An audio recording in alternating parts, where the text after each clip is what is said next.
Good to be back home.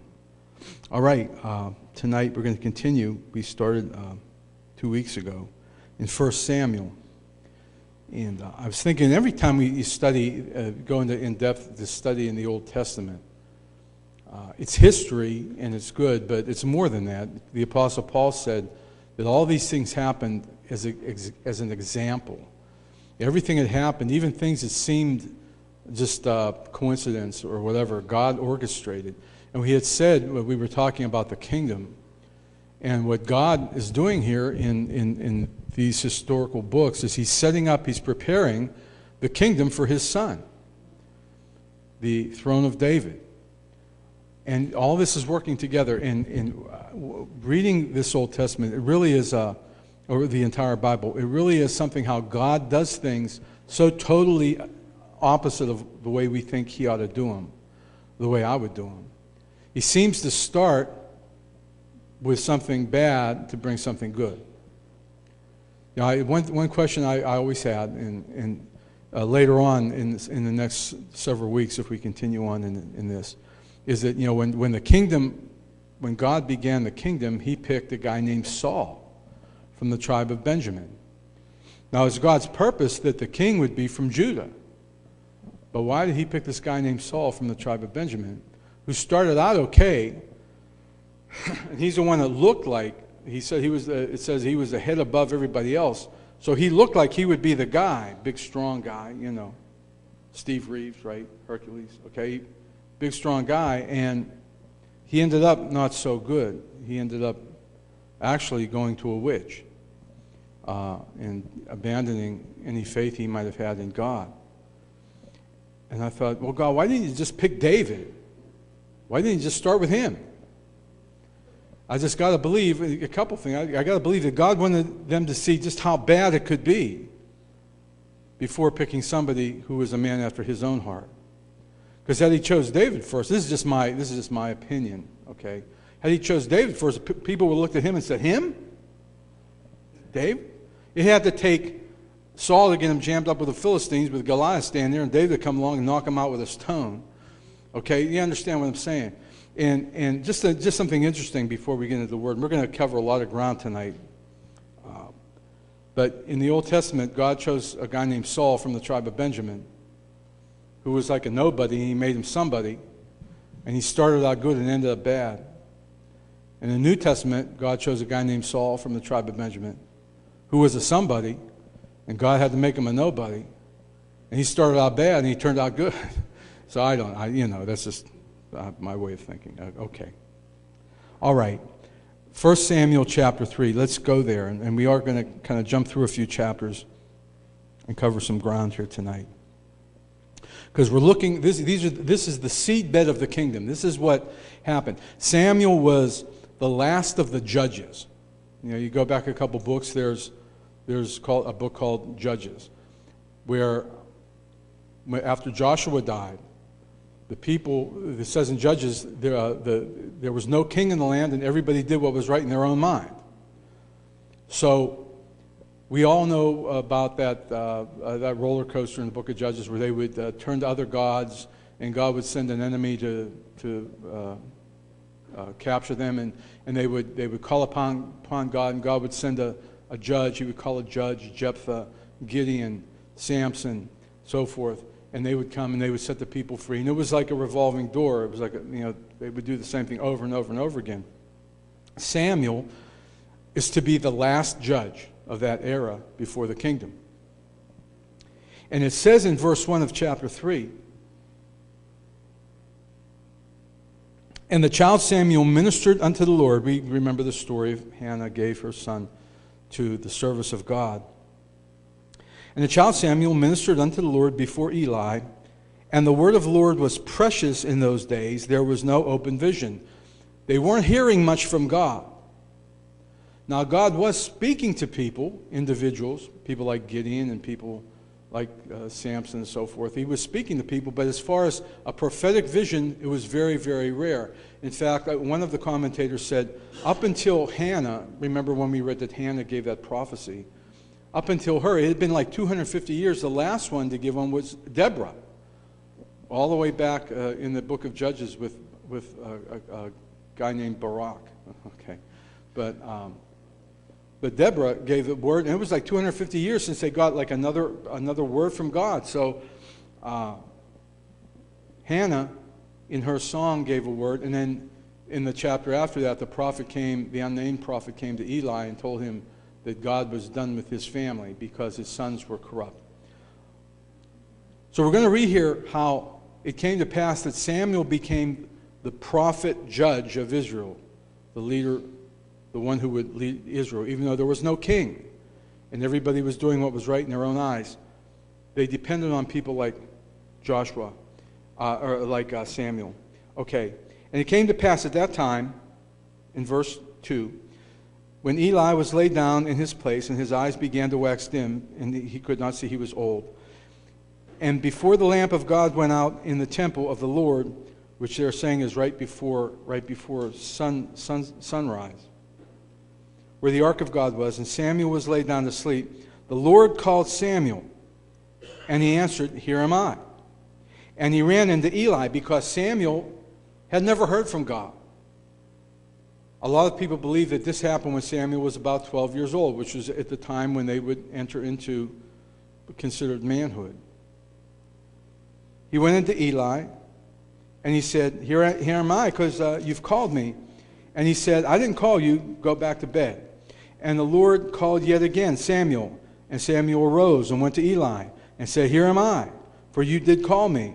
And he answered, I called not, my son, lay down again. Now Samuel did not yet know the Lord, neither was the word of the Lord yet revealed unto him. He's serving God, he's doing the stuff in the temple, he's serving Eli, but he has not yet, he knows about God, he knows about all the stuff they're supposed to do. And it says, now the Lord called Samuel in verse 8 again the third time, and he arose and he went to Eli, same thing, same story. And Eli perceived that the Lord had called the child, because I believe that Eli, even though his sons were rotten, I believe that Eli was the high priest. I believe that he was a man of God, and we're going to see evidence of this here. But he realized that, well, he's hearing from God. So he said, listen, go back, lay down, and if you hear it again, you shall say, Speak, Lord, for thy servant hears. That's a pretty good instruction. Have you ever heard from God? You say, Speak, Lord. I'm listening, okay? So Samuel went and he lay down in his place, and now the Lord came and stood there. Now, up until this point, he heard the voice, but now God is there. The pre-incarnate Christ is standing there. An epiphany of God. He says, and the Lord stood there as at other times, and Samuel answered, Speak, Lord, for thy servant hears.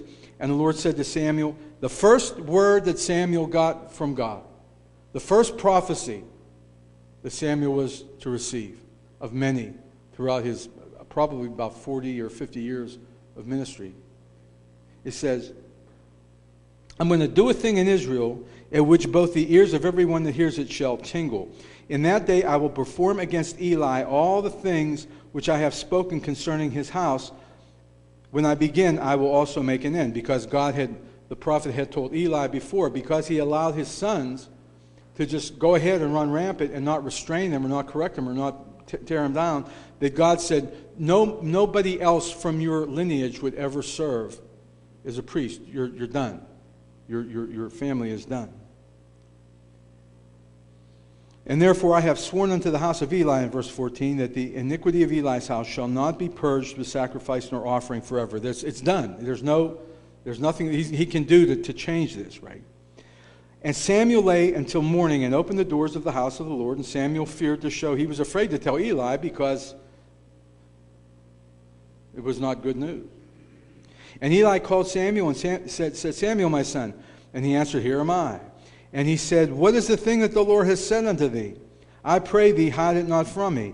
God do so to thee, and more also, if you hide anything from me of all the things that he had said. I had a feeling Eli knew it probably wasn't going to be a pat on the back here. And Samuel told him everything and hid nothing from him. And this is what indicates to me that Eli was a real man of God, because he said, It's the Lord, let him do what he thinks is good. Eli, he threw himself at the mercy of God. He said, "You're God." He didn't defend himself. He didn't try to make excuses. He knew it was coming because he knew God. So I kind of believe that Eli, even though his sons were rotten, and maybe he got out of touch, whatever, I believe he was a man of God because he received this. You know, if you're a real believer, you're going to receive what God has to say, even though you might not like it. Okay, let's read. And Samuel grew, and the Lord was with him, and he did let none of his words fall to the ground. So Samuel, now here he is. That's his first prophecy, right? And all Israel from Dan even to Beersheba, from north to south, knew that Samuel was established to be a prophet of the Lord. That's it. They were convinced of that. It was evident because of the things he had said. And the Lord appeared again in Shiloh, for the Lord revealed himself to Samuel in Shiloh by the word of the Lord. And remember, we said that Shiloh was a place where the tabernacle was at that time. And it says in chapter 4, and again, we're just going to kind of read down here. And the word of Samuel came to all of Israel. Now, Israel went out against the Philistines because they had a constant, like an eternal hatred. That when you read the story of Samson, of course, at that time the Philistines were the ones that were oppressing Israel, and they've had this struggle. And they're having it today. You know, Philistines, Palestinians. I mean, it's the same thing. So they go back and forth. You read about the Philistines all through the Old Testament, and it said, Israel went out against the Philistines to battle and pitched beside Ebenezer. There are two names in this chapter. There are two names that are kind of significant. The name Ebenezer, which means stone of help.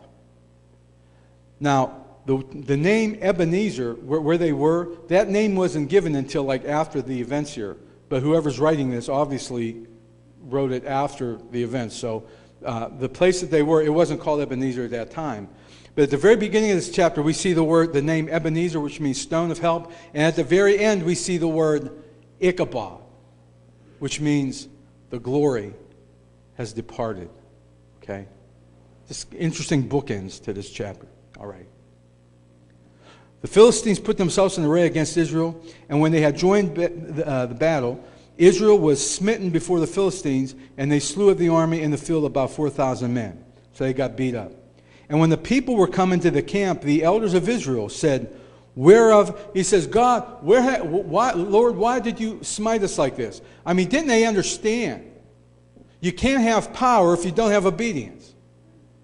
If you have the high priest who were supposed to be leading people in worship the way they did it at that time, and they're committing fornication with the women in the temple, and they're taking stuff that doesn't belong to them, and they're causing everybody to have a reproach of God and His worship, and they think that God's going to be on their side. Now God is on their side, and we're going to find out in a little bit He is on their side, but He wasn't going to let them presume that just because they had the Lord that they were going to win.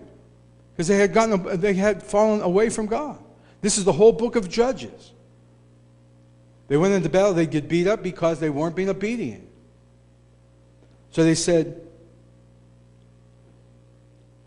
the elders of Israel in verse 3, wherefore has the Lord smitten us today before the Philistines? So what was their solution? It wasn't to get on their face, sackcloth and ashes, and cry out and say, oh God. Remember when Joshua, when he came into the promised land, he conquered Jericho, and they were just celebrating. It was wonderful. Then he went to the next city named Ai, and they got beat up because there was sin in the camp. So what did Joshua do? He took off his shoes, he rent his clothes, he put dirt on his head, and he said, God, he cried out to God. These folks, they said, well, maybe if we get the ark, if we get the meeting place of God, man, they can't beat us then because we'll have the ark there. They didn't realize that they were breaking the commandments that were in the ark. You know, if you're going to use the ark, you better be keeping the commandments that's in the ark. And they weren't doing it. They just thought it was like a good luck charm. They said, we'll just take the ark with us, and we got to win, right? Okay. They sent to Shiloh, they might bring from thence the ark of the covenant of the Lord of hosts, which dwells between the cherubims. Okay. And the two sons of Eli, Hophni and Phinehas, were there with the ark. Just who I want on my side, they were the source of all the problems. I'd tell them, listen, go take a vacation somewhere. All right. And when the Ark of the Covenant of the Lord came into the camp, all Israel shouted, "Hey, hallelujah, man, we got the victory now." And when the Philistines heard the noise of the shout, they said, "What means the noise?" And they got a little scared themselves. And they said, "Listen, we just got to fight this battle." So if you drop down, look at verse 11. Verse 10. And the Philistines fought, and Israel was smitten, and they fled every man into his tent, and there was a very great slaughter. 30,000 footmen were killed, and the ark was captured. The Philistines captured the ark. God, why'd you let them do that? Well, I kind of feel that God did it for a few reasons. He did it, I believe, because he wanted Israel to know that he wasn't a good luck charm. It was presumptuous of them to think, just because they had the ark, God would bless their sin and give them victory while they're living and wallowing in sin.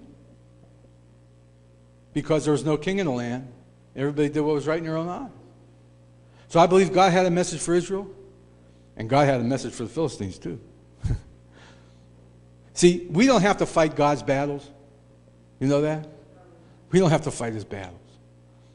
They didn't have to go rescue the ark because God had that thing figured out. And if you read the story, well, reading on down here a little bit, verse 11. The ark of God was taken, and the two sons of Eli, Hophni and Phinehas, were slain. And there ran a man of Benjamin out of the army, and came to Shiloh the same day with his clothes rent and with the earth upon his head. And when he came to Eli, Eli was sitting at a seat by the wayside, watching, for his heart trembled for the ark. Eli knew that it wasn't, I think he had a feeling the ark wasn't coming back. And when the man came and told of what had happened, and Eli heard the noise of the crying, he said, "What means this noise of the tumult?" And the man came in hastily and told Eli. Now Eli was 98 years old, and his eyes were dim, and he could not see. And when he heard it, he just fell backward, hit his head, and he was gone. So the whole family of Eli in one day is like wiped out, with one exception.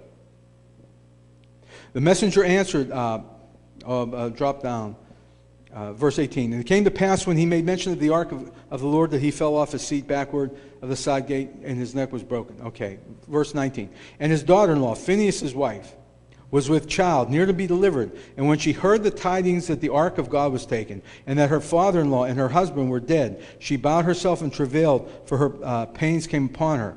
And about the time of her death, the women that stood by her said unto her, "Fear not, for thou hast borne a son." But she answered not, neither did they regard it.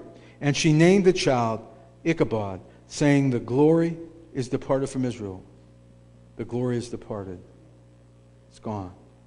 Ark is gone. What are they going to do now? That was the place where they met God. That was the place where they were supposed to bring all their offerings and sacrifice. What are they going to do now? The Ten Commandments were in there. Aaron's rod of butter was in there. Pot of manna was in there. I mean, that was like their main place. They let it get captured. I wonder how many of them felt God let them down.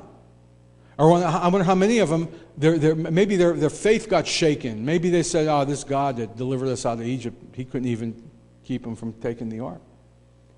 We don't know all that. But we know one thing, that the glory had departed from Israel. God wasn't done with Israel. He knew he was coming back. He had never left them.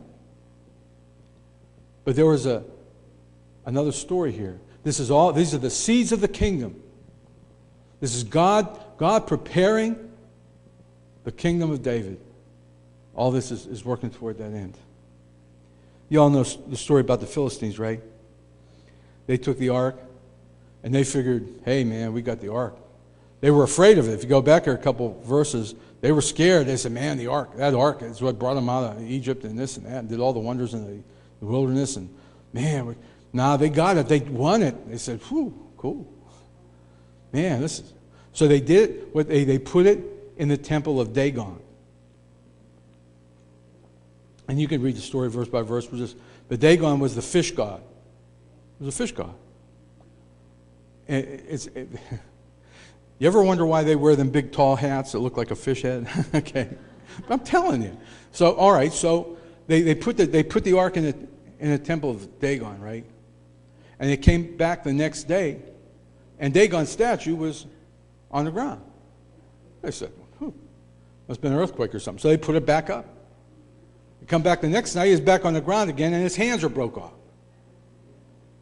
So every place that ark went, nobody wanted that. They would get, it says the word here is emerods. It's like, it means hemorrhoids. It means boils, right? That's what it means. Look it up, okay? That's what it means. They were getting, I mean, God was afflicting them. Look at verse 5. And just dropping down, I'm just, funny, some of these names, you hear them today, right? The hand of the Lord, verse 6. Verse 5, neither the priests of Dagon nor any that come unto Dagon's house tread on the threshold of Dagon and Ashdod unto this day. But the hand of the Lord was heavy upon them of Ashdod, and he destroyed them, smote them with emerods, even Ashdod, even the coast thereof. And when the men of Ashdod saw this was so, they said, get this thing out of here. And they said, take it to some other city. They sent therefore and gathered all the lords of the Philistines unto them and said, what shall we do with the ark of God of Israel? And they answered, let the ark of God of Israel be carried about unto Gath. Take it to Gath. Let them take care of it. And they carried to Gath. And Gath said, get it out. We don't want it, because they had all kinds of problems. Everywhere this ark of God is showing that you can't mess with him. He can fight his own battle. And he can get a point across.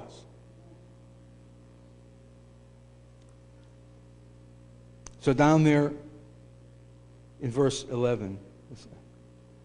So they sent and gathered together all the lords of the Philistines and said, send away the ark of God of Israel, and let it go again to its own place, that it slay us not and our people. For there was a deadly destruction throughout all the city. The hand of God was very heavy there. Don't mess with God. And the men that died not were smitten with the emerods, and the cry of the city went up to heaven. And the ark of the Lord was in the country of the Philistines 7 months. And they called for the priests and the diviners and said, what shall we do? And what they did, they put it on a cart, and they put a couple new cows in front of it, and they said, and they pointed them in the right direction, and got back to Israel, right? Okay, now, look at verse 10. And the men did so. They took 2 milk kine and tied them to the cart and shut up their calves at home.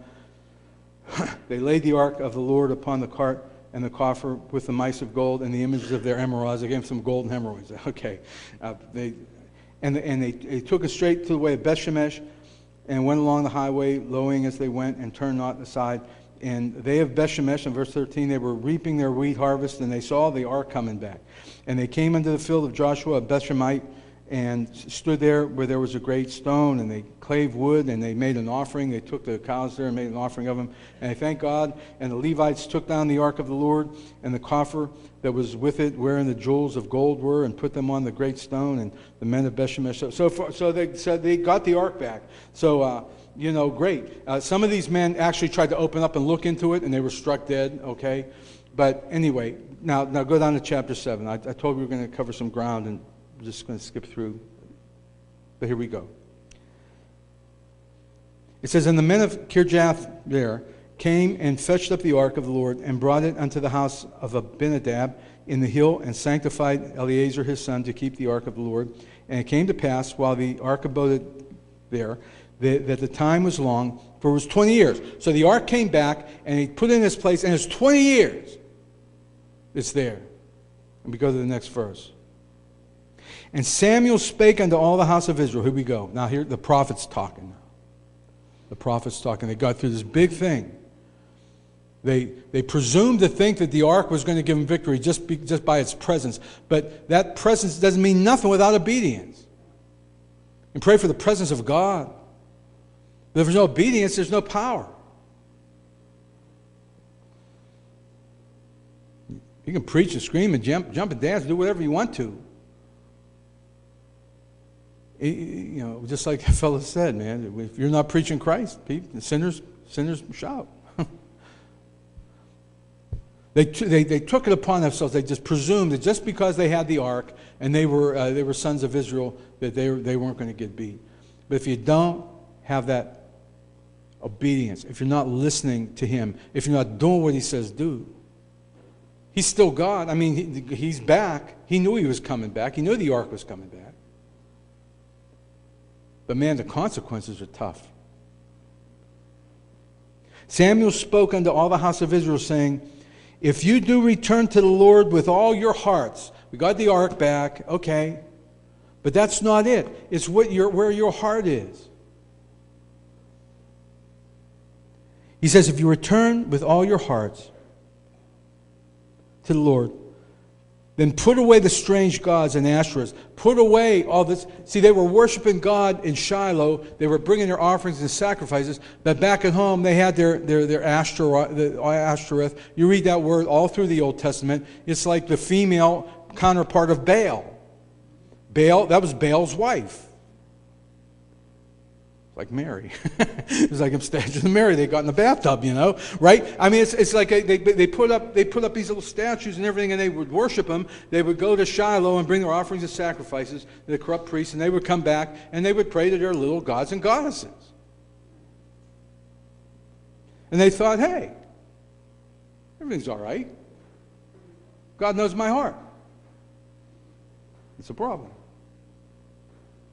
He says, put away the strange gods and Ashtoreth from among you, and prepare your hearts unto the Lord, and serve Him only. Serve Him only. It's no different now. This stuff we're reading in the Old Testament, it's no different. It's the same thing. The people behaved back then the same way they behave today. Old Sister Bass from Don McKeesport, we were talking to her over a camp meeting, and she'd been doing this project for like 10 years about behaviors of people in the Bible. And it's no different than what we behave the same way today. The same action, reaction, good stuff, bad stuff, anger, jealousy. I mean, the same stuff. It's nothing new. So the words that he's saying, it applies to us today just as much as it did back then. It's the same deal. Sometimes we think we got God on our side because we got the. You remember them little plastic Jesus you put on the dashboard, just in case, Okay. Ever have something, I don't care if it rains or freezes, just as long as I got my plastic Jesus. Okay. Okay. That goes back a ways. Okay, let's go back before I knew. All right. Okay.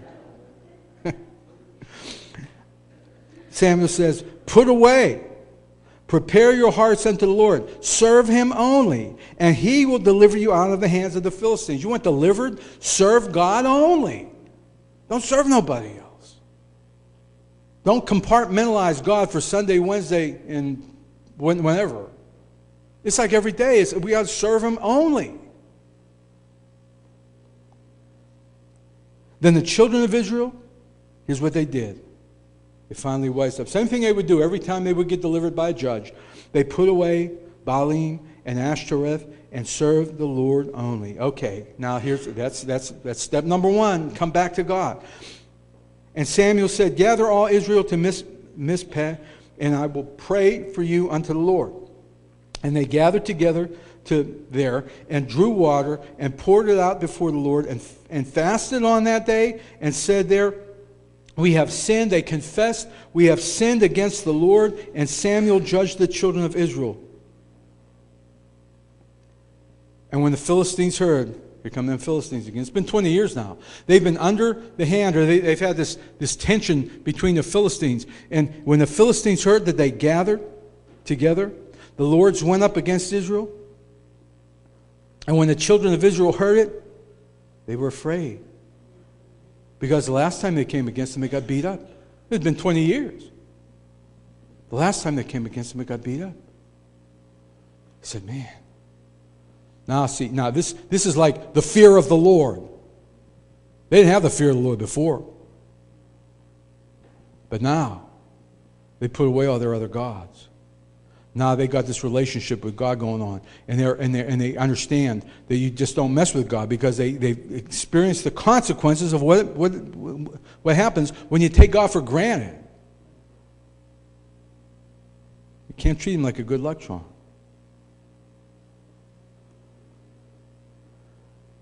The children of Israel said to Samuel, cease not to cry unto the Lord our God for us, that He will save us out of the hand of the Philistines. And Samuel took a suckling lamb and offered it for a burnt offering, holy unto the Lord. And Samuel cried unto the Lord for Israel, and the Lord heard him. Now we need to start crying out to God. And as Samuel was offering up the burnt offering, the Philistines drew near to battle against Israel. But the Lord thundered with a great thunder on that day. They never had to fire the first shot because God fought the battle for them. God will fight your battle. It was prophesied, a word was given here on Sunday. It said God can fix the problem. God will take care of it. Maybe not the way we would. Maybe not even the way we would like Him to. But if it's out of our hands, if we learn how to put it in His hands and worship Him only, it has to start there. If you ain't worshiping God only, don't put it in His hand. Because He might get you defeated, just like He did with the Israelites. Okay. It says, the Philistines drew near to battle against Israel, but the Lord thundered with a great thunder on that day upon the Philistines and discomfited them, and they were smitten. You know, they were initially afraid of the ark, but they found out that really didn't do much in battle. But now, a bunch of people being obedient unto God, calling upon Him, fasting and praying and tearing their sackcloth and ashes and looking to the Lord. Now, God's on their side. And when God is going to fight that battle, I'm going to tell you what, the enemy is going to run.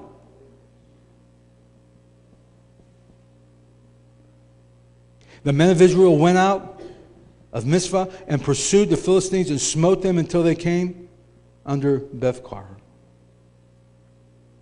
Then Samuel took a stone and he set it between Mizpah and Shen, and called the name of it Ebenezer, saying, hitherto has the Lord helped us. The stone of help.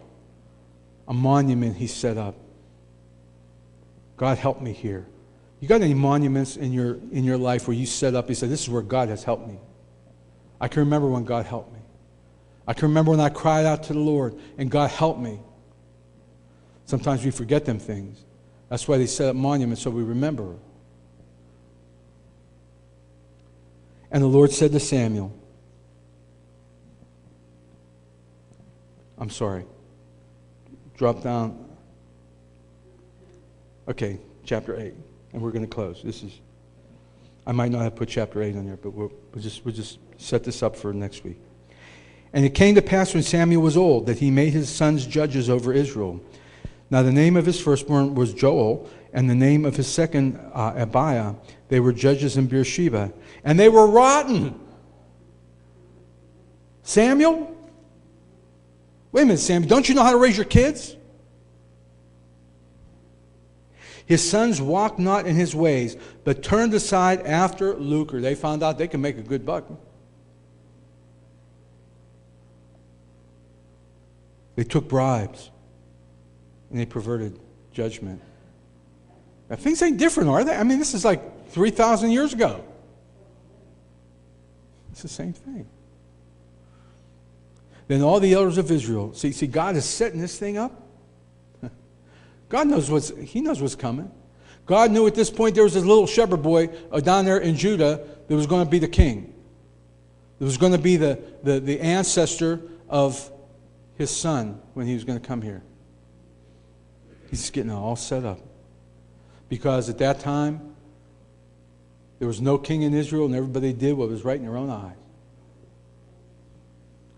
They gathered themselves and came to Samuel in Ramah, and they said to him, behold, you're old, and your sons are a bunch of bums, and we don't want them to be judges over us. We want a king. And Samuel was very displeased. And he prayed. And the Lord said unto Samuel, hearken unto the voice of the people in all that they say unto thee, for they have not rejected you, but they're rejecting me, that I should not reign over them. According to all the works which they have done, since the day that I brought them up out of Egypt, even unto this day, wherewith they have forsaken me, and served other gods, so do they also unto thee. Samuel, don't feel bad. Don't take it personal. That's the way these people are. And you know what? That's the way we are. Now therefore hearken unto their voice. So Samuel goes on and he warns them, and we'll pick it up next week. We'll pick it up next week. When God said, go ahead, give him a king. Gave him a guy. God picked a guy named Saul. It was almost as though God wanted to show just how bad a king could be, because in all the lineage of David, after David became the king of Israel, and God promised him, you'll have a son that will reign forever. Most of them kings were nothing to write home about. Most of them were rotten. There were some good ones, and even the good ones had their problems. It was like God wants to see, you know what? Man, even the best of men will never be the kind of king that you need.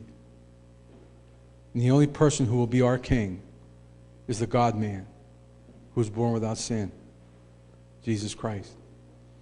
And all this, what we're going to be reading about the kingdom, I don't know how much longer we're going to be taking this route, but we're going to see that these kings, even King David, a man after God's own heart, he was a bloody man. He was a fool for a pretty face. There were consequences, but he was a man after God's own heart. He was the first in the line of the Davidic kings, and Jesus Christ will be the last. That's what I'm waiting for. Right now, we find out that human government, whether it be a king or a president or whatever, will always fail. There'll always be failure. Always be failure. But when the King of Kings comes, see, that's why I'm glad I can say, I'm a citizen of the United States, but man, I'm a citizen of heaven. And our leaders in this nation really haven't done all that great a job on both sides of the aisle. But I got a king in heaven. He's the one I'm waiting for. He's what I'm looking for. So, praise the Lord. Anybody have any comments or questions before we close?